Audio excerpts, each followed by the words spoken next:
Hi hello అందరికీ నమస్తే. Welcome to okay TV. నేను మిస్ శ్రావ్య. నేను ఇక్కడ ఎస్సీ కమిషన్ దగ్గర ఉన్నాను. నాతో పాటు బక్కా జడ్సన్ గారు ఉన్నారు. అయితే మీ అందరు కూడా తెలుసు, గత 2 రోజులుగా అసలు ఏ పేపర్ లో గానీ ఏ మీడియా కూడా సపోర్టివ్ గా గానీ వార్తలు రాస్తలేరు.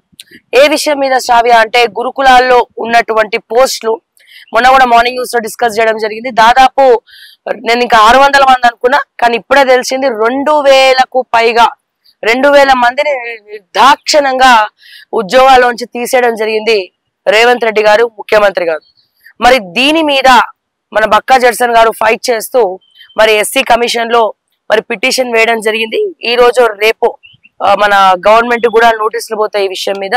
సో దీని గురించి జడ్సన్ గారు ఏమంటారు, అసలు ఈ 2000 మంది పరిస్థితి ఇప్పుడు ఏంది, మరి ఏ రకంగా వాళ్ళు మళ్ళీ వెనక్కి ఉద్యోగాలకు వెళ్ళి తీసుకుంటారా, అసలు ఈ 2000 మందిని తీయడం వెనకాల ఉన్న అసలు కథ ఏంది?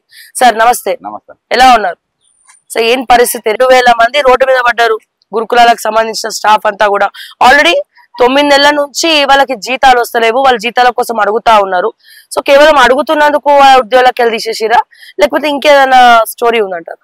ఈరోజు 2000 మంది రోడ్డు మీద పడు ఒక తీరు, కానీ దాదాపు కొన్ని వేల మంది విద్యార్థులు అకాడమిక్ ఇయర్ అనేది ఈ రోజు క్వశ్చన్ మార్క్ లో పడ్డది.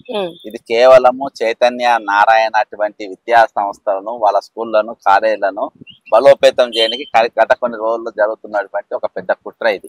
ఆ కుట్రలో భాగంగా ఈ రోజు ఇది వీళ్ళని తీసింది. ముఖ్యంగా ఇది అకాడమిక్ స్టార్టింగ్ లో చేయాల్సిన పరిస్థితి. ఒకవేళ మీరు చేయాలనుకుంటే వాళ్ళ నోటీస్ ఇచ్చి స్టార్టింగ్ లో చేయాలి. అందులో అందులో ముఖ్యంగా గెస్ట్ ఫ్యాకల్టీకి, గెస్ట్ టీచర్లకు వాళ్ళకు ఎండాకాలంలో జీతాలే ఉంటాయి.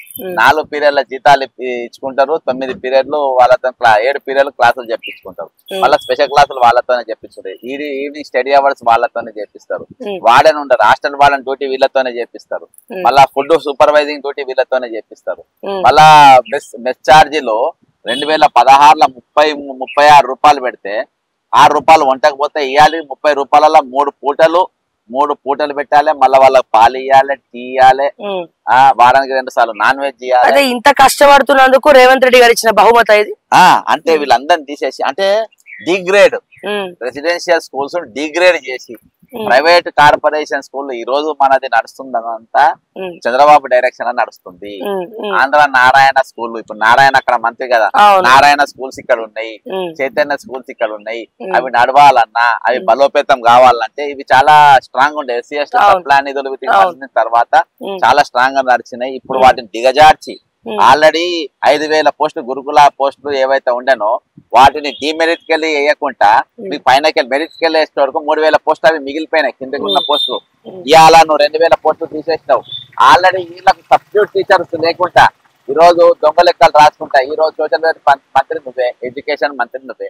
రేవంత్ రెడ్డి గారు మీరు ఎన్నిసార్లు రివ్యూ మీటింగ్ పెట్టిండ్రు, ఎన్ని హాస్టల్స్ మీరు రాత్రి నిద్ర చేసారు, మరి ఎన్ని హాస్టల్స్ మీరు కిచెన్లు పరిశీలన చేసారు, అసలు వీళ్ళు మేము ఇచ్చే పైసలు సరిపోతున్నాయా లేవో ఎంత వరకు మీరు చూసిండ్రు.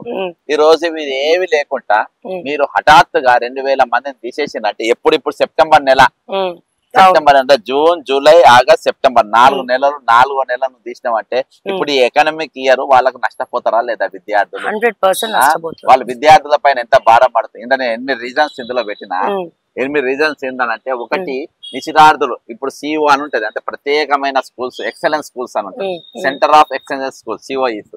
అందులో విద్యార్థులు మంచి నాలెడ్జ్ ఉన్న వాళ్ళని అక్కడ పెట్టి అక్కడ ప్రత్యేకమైన తరబీదు వాళ్ళకి ఇస్తారు. ఇచ్చిన తర్వాత వాళ్ళకి ఇచ్చేస్తారు. అందులో మంచి ఎక్స్పీరియన్స్ టీచర్స్ మొత్తం తీసి పడేసింది వాళ్ళు ఇప్పుడు. అదే అంటే ఎక్సలెన్సీ అనేది లేకుండా నెక్స్ట్ ఇప్పుడు నూనావత్ పూర్ణ అనట ఆమె మౌంట్ ఎవరెస్ట్ ఎక్కింది. ఆమెను ఇంటర్ తయారు చేసినాడు, ఇదే రెసిడెన్షియల్ స్కూల్. దాని ప్రత్యేకమైన స్పోర్ట్స్ టీచర్లు, కోచెస్ ఉంటారు, వాళ్ళని తీసి పడేసాను. ఈ రోజు మంచి సీనియర్ ప్రిన్సిపల్స్ ఇక్కడ వాళ్ళని తీసుకుపోయి మారుమూల ప్రాంతాల్లో పడేసింది. ఈ రోజు అక్కడ ఉంచకుండా, అంటే ఈ రోజు వాటి అన్నిటిని ఇంకా అనేకమైన రీజన్స్, ట్రాన్స్ఫర్ సిస్టమ్ వచ్చినట్టుగా చేశారు. వాళ్ళకి ఎవరికి వీళ్ళకి అందుబాటులో ఉండకుండా, అంటే ఎటు పోయి ఈ ఈ రెసిడెన్స్ స్కూల్లో వేయద్దు, మళ్ళీ తీసుకుపోయి మన నారాయణల చైతన్యంలో వేయాలి అనేటట్టుగా చేసేటట్టుగా వాతావరణం క్రియేట్ చేయడానికి ఇది చేసిండ్రు. అదో పెద్ద కుట్ర. అదే నేను డైరెక్టర్ నేషనల్ ఎస్సీ కమిషన్ కు వివరించిన ఆయన నోటీసులు పంపుతా అన్నాడు. ఈ రోజు దీనిపైన సవతి ప్రేమ కాదు, అసలు ఏ ప్రేమ లేదు, అసలు ఒక శత్రువును చూసినట్టుగా ఈ రోజు మీరు సోషల్ వెల్ఫేర్ హాస్టల్ విద్యార్థులను ఈ రోజు చూసే పరిస్థితి ఈ రోజు ఉన్నది. సార్ మీరు చెప్పండి, జనరల్ గా వాళ్ళకి ఇన్ని రోజులు జీతాలు రావట్లేదు, సరే మార్పు కావాలని చెప్పి విద్యలో అంటే